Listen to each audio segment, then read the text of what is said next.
I'm actually pleased for once at the lighting. It makes me look like a young Robert Redford. Sad his passing. And I am being a little silly here. So yesterday, I rawhide backed my bow, and I give you credit if you watch that whole video, because it was 20 minutes. Basically me just sitting here gluing rawhide in the back. Trying to come up with a logical way to describe the process and why I do things. First of all, you notice that I was using Titebond and not hide glue. I have found that hide glue is perfectly valid way to sinew back, rawhide back, everything. It's a good glue. It's a good strong glue. I found though in my experience that Titebond I'll just say a little bit, has a little bit more strength as far as allowing edges to stay down. I have to give a slight nod to Titebond 3. Plus it's waterproof. Plus it's a really good glue. And yes, Newell, many people will take a sinew back bow and rub Titebond 3 over it. It's compatible. It glues down well. And it's waterproof. It's valid. It's very valid if you're working in harsh conditions. So I use Titebond. Next up, cut my rawhide, laying the bow on the carpet, kind of cushy, grippy. Well, actually a rug. We don't have carpet in our house. Kind of a cushy thing that helps the undulations and curves and stuff. Keeps everything together so the rawhide doesn't slide and you get bad pencil lines. Lay it down there. Kind of pick up the rawhide here. Draw the pencil lines on the bow. Draw my marks where I cut it off. Then when I cut it out with scissors, cut it beyond the pencil lines. Because in this case, I wanted to have, you can see how it goes over the edges. And a lot of things can happen when you're wrapping it with what is that? Gauze. Can slide a little bit. I'd have to say that edge is pretty even Steven on both sides of the bow. I do have kind of a narrow spot right there. And on this limb, it's not 100% perfect even, but it's close enough that I'm really pleased on it. Now, as far as, let's see, sanding the ends, I want to have kind of a knife edge on both ends, so it's not just, and I'm exaggerating here, rawhide, then a drop, and then the surface. And so it's pretty nice. And I'll talk about the traces of sinew wrapping there. And both of these where it ends, and then that one ends underneath. Down to a knife edge using a sanding block, and I use 60. I just lay the rawhide on the workbench here and just carefully kind of knife edge it down. Now I like to have the inside of the animal on the inside of the bow, right? And so I've got those faint pencil lines on here. Sometimes it's hard to tell. You can tell which side is which side when it's wet, but I make sure I can see the pencil lines. And you might have seen me double checking before I laid the rawhide down. I was doing one of these things. I'm looking for those pencil lines, which they don't show up because they're on the inside here. Because I pencil line the inside of the animal. Looking for the pencil lines. Yeah, I did it. Lay it down, glue it on. Now, what note? Oh, sinew wrapping here. This was going to be just a sinew backed bow, painted with natural pigment paint using hide glue as a binder. So I wasn't able to remove all of it. You can see some subtle traces, and there's subtle traces on the back too, but the binder was hide glue. Yeah, it's going to bond to the Titebond knife, so I wasn't scared. But I did have the sinew wrappings. So I was careful to remove them as best as possible without impacting the backing. And very thin here. And the spiral wrapping that was reinforcing it, basically removed.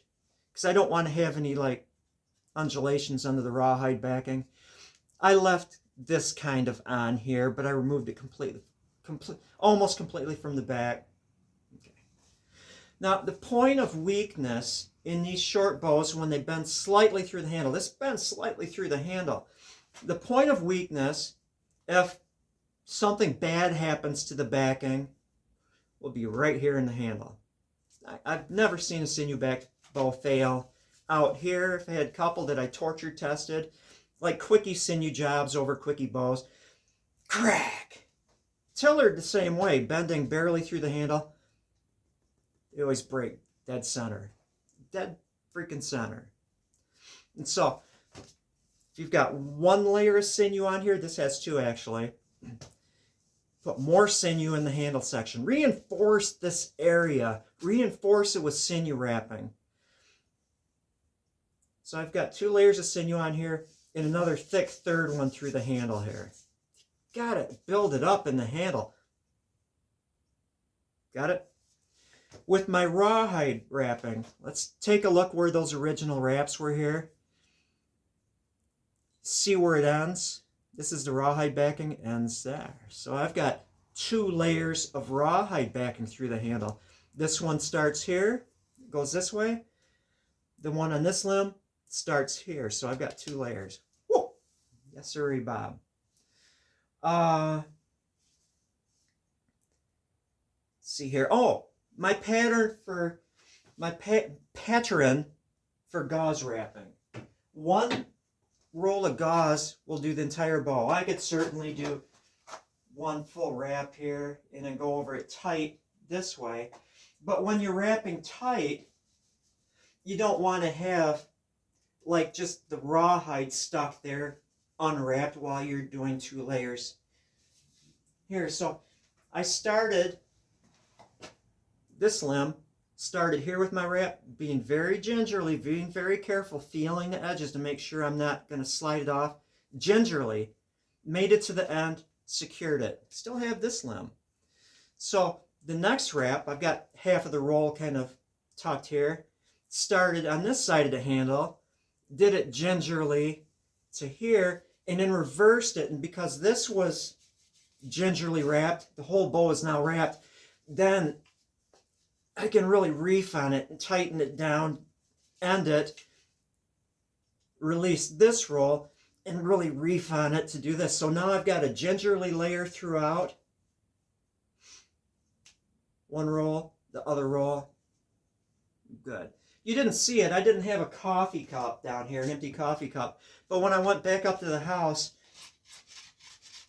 pushing any air bubbles out. Not like this, but in a biased fashion to get those air bubbles out as quickly as possible. So there's no air bubbles. Analyzing it, beautiful edges, not perfect. There's a spot or 2 where it's a little off to one side than the other, but generally, wow, good. No air bubbles. Nice. Now on the edges, you get it? I'm drawing a bow. Because of the flexing, when you go over the edge with sinew or rawhide backing or whatever, that's where it wants to peel up, right? And so I was down here using, actually, where is it? I've got a whole bunch of sand. 120. The rawhide is not as hard as the Osage, so I can go, I'm just sending it out to make it more flexible. I just want rawhide on the edges. It doesn't need to be as thick as down the center. So I'm just sending it out. And that's about it. I'm going to redo sinew wrappings. Do a spiral wrap through the handle. This is very critical. On a heavy bow, I like that. After it's tillered, it's not a bad thing to do sinew wrappings mid-limb. Because if you get any delamination, if you get any peeling up on the edges, this is number 1 critical area. This is number 2 critical area. Now, a fellow asked me, could you do a video on tillering a gull-wing bow? Here's the secret. Is not a very good secret. I'm not good at keeping secrets. Is that I pre-tiller the bows before I put any shape to them. I'm going to do final tillering. I'm going to string it like I did with this and bend it this way, and I'm going to peer down the limbs to see if there's any stiff spots, because your eyes are very precise. You can tell differences. I can even tell differences in thickness. And it's like, oh, if I do, it's just because I need to round the belly in this portion a little bit more. I'm sighting down it. I can see, oh, that's a beautiful taper, man. But when I'm flexing it like, I should have a bow here. How do I do it? Like, I guess like this. I don't know. Who cares? I can see the bend, and I can see, even with the snakes, I'm able to see, you know, that I have what I want. It bends a little bit more, bends a little bit more. I want to have it almost an elliptical tiller. I don't want it circular. I want it to have a little elliptical. And you might say, with a gull wing, because of the deflex here, it's got a little kick. Slightest amount of recurve you can have in both tips. Is that when you draw it back, you get a high string angle. String angle like this, braced, and then as you draw it, the string angle increases. It's a shorter straw bow. So I actually, please, give me some stacking where I need to start ending my draw. So it tells you it's starting to stack at the draw I want. You don't have to have a mark on your arrow necessarily. You can do it by feel. But yeah, we'll see getting a video. If I was to do a video on tillering a gull-wing bow, you would not see a gull-wing bow. You would see a D bow with very little bend in the handle here. I want to just perceive bend. I don't want as much bend happening here as I do outboard. Because point of failure. Also, if you get string follow and your string follow is in the center, it's going to magnify it, whereas if you get string follow out here, not so bad.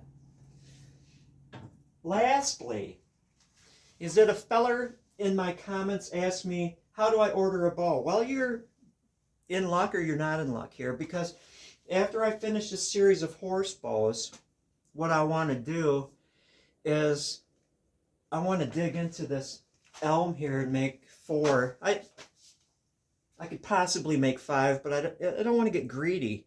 I want to know that I'm going to get 4 instead of trying to get 5 and winding up with 3. I want to make 4 versions of longbows. And when I say longbow, I mean a bow that's long. You know, whether or not it's like a English or Welsh looking longbow, or the Holmegard, which is a bow that's long, you know, or a hill style longbow. I want to dig into that and make some elm bows. And so they're not called for. If you want an elm longbow, you know, you'll be in luck. If you want a Osage horse bow, you're going to have to wait a little bit, because I wants to make me some elm bows. Yes, sirree, Bob. As far as that Great Basin U-bow, I have no idea what's going on with that U. I don't, if I'm going to get it or not. You know, honestly, I don't want to rehash. I don't want to go over formerly trodden ground here. But you know, if I can't find Pacific U to make Great Basin bows or West Coast paddle bows, I'm just going to go to ERC, Eastern Red Cedar. They use that too. And it's not going to be as expensive as Pacific U. They're not, I'm not going to get into the levels of quality of bowwood, but ERC is available to us in the U.S. easily. Well, I think I did nicely. I didn't step on any toes. I explained, I think, quite a bit. I'm going to go up and make breakfast. Thank you for watching.